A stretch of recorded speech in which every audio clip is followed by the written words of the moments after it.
Assalamualaikum warahmatullahi wabarakatuh. Baiklah, kali ini saya akan sharing sedikit tentang IELTS writing. Ya, pada dasarnya IELTS writing itu terdiri atas dua bagian berdasarkan tujuannya, yaitu for general purpose atau untuk tujuan umum, dan atau for academic purpose untuk tujuan akademik. Ya, dua macam tes ini dilaksanakan dalam waktu masing-masing dalam waktu 60 menit. Ya, kita fokuskan dulu kepada academic purpose. Ya, untuk academic purpose itu terdiri atas task 1 dan juga task 2. Task 1 itu kita diminta untuk meringkas informasi atau to summary information, ya, yang dilakukan dalam waktu 20 menit, dan ringkasan itu kita buat minimal 150 kata. Nah, kemudian informasi yang disajikan untuk task 1 ini bisa berupa dataset, ya, yang dimunculkan biasanya dalam bentuk grafik seperti ini. Ada grafik garis atau line graph, atau bisa juga dalam bentuk bar graph atau grafik batang, bisa juga dalam bentuk table atau juga pie. Nah, kemudian ada juga dalam bentuk proses, ya. Nih, di sini biasanya kita diminta untuk meringkas informasi yang disajikan tentang proses suatu kegiatan dari awal hingga akhir, dan atau bisa juga disajikan dalam bentuk map atau peta. Ini biasanya di sini kita diminta untuk membandingkan antara peta yang satu dan peta yang lain dalam kurun waktu yang berbeda. Nah, kemudian untuk task 2 itu kita diminta untuk menuliskan essay. Nah, essay ini ditulis dalam waktu 40 menit dan minimal harus memuat 250 kata. Ya, 250 kata. Dan adapun pertanyaannya disajikan dalam bentuk ini, ya, agree atau disagree. Nah, di sini kita diminta untuk menuliskan esai yang memuat pertanyaan agree disagree, di mana kita diminta untuk menuliskan apakah kita setuju atau tidak terhadap sebuah permasalahan yang diajukan dalam pertanyaan, atau kita juga bisa diminta untuk memaparkan apa plus minus atau keuntungan atau kerugian, ya, dari sebuah permasalahan yang diajukan, atau bisa juga kita diminta untuk memberikan pandangan terhadap dua hal, lalu kemudian kita diminta untuk memberikan bukti terhadap hal tersebut, atau kita juga bisa diminta untuk memberikan solusi terhadap permasalahan yang ada dalam pertanyaan tersebut. Nah, di dalam task 2 ini itu benar-benar kita diminta untuk memberikan opini yang disertai dengan contoh-contoh atau bukti-bukti, ya.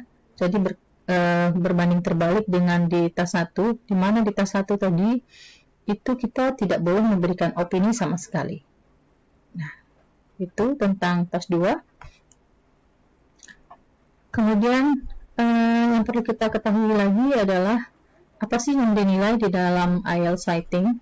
Nah, ada 4 komponen yang dinilai, yaitu achievement response baik untuk task 1 maupun task 2, kemudian coherent and cohesion, lexical resources, dan grammatical rank and accuracy. Nah, untuk achievement response baik task 1 maupun task 2 itu kita dinilai sejauh apa kita menulis dengan tepat, menjawab dengan tepat apa yang ditanyakan, dan terpenuhi apa tidak batas minimal 150 kata untuk task 1 dan 250 kata untuk task 2. Nah, kemudian untuk coherent and cohesion itu bagaimana kita mengorganisasikan atau menyusun tulisan kita itu menjadi sebuah kalimat yang logis, kemudian yang runut, dan bisa dipahami oleh pembaca. Ya, kalau paragraf juga demikian, apakah paragrafnya antara paragraf 1 dan paragraf 2 itu saling mendukung, apakah kalimat atau ide pokoknya jelas, kalimat pendukungnya jelas, dan apakah ada konklusinya. Kemudian untuk kalimat poin yang ketiga, selanjutnya yang dinilai yaitu lexical resources. Ini terkait dengan vocabulary yang kita gunakan. Sejauh apa kata-kata yang digunakan itu, apakah dia formal, informal, kemudian apakah tepat penggunaannya, itu termasuk dalam poin lexical resources. Nah, kemudian untuk grammatical frame and accuracy ini terkait dengan kemampuan kita dalam menggunakan grammar. Akan dinilai sejauh apa kita melakukan kesalahan. Semakin kecil kesalahan, maka poinnya akan semakin besar. Nah, masing-masing komponen ini dinilai sebanyak 25% untuk final score-nya. Ya. Nah, pada kesempatan ini saya juga ingin menyinggung tentang paraphrase, di mana paraphrase ini adalah salah satu teknik yang paling penting di dalam menulis baik di tas 1 maupun tas 2 ataupun di academic writing secara umum. Ya. Paraphrase itu apa sih? Nah, paraphrase itu adalah menulis kembali kalimat yang kita maksud dengan menggunakan kata-kata yang lain, ya, atau dengan menggunakan kata-kata kita sendiri, tetapi tidak mengubah makna atau esensi dari pesan yang disampaikan dalam tulisan tersebut. Nah, secara umum ada 3 teknik untuk memparaphrase, yaitu bisa dengan sinonim, atau bisa dengan mengubah urutan kata-katanya, atau bisa juga dengan menggunakan pola atau structure atau grammar yang berbeda.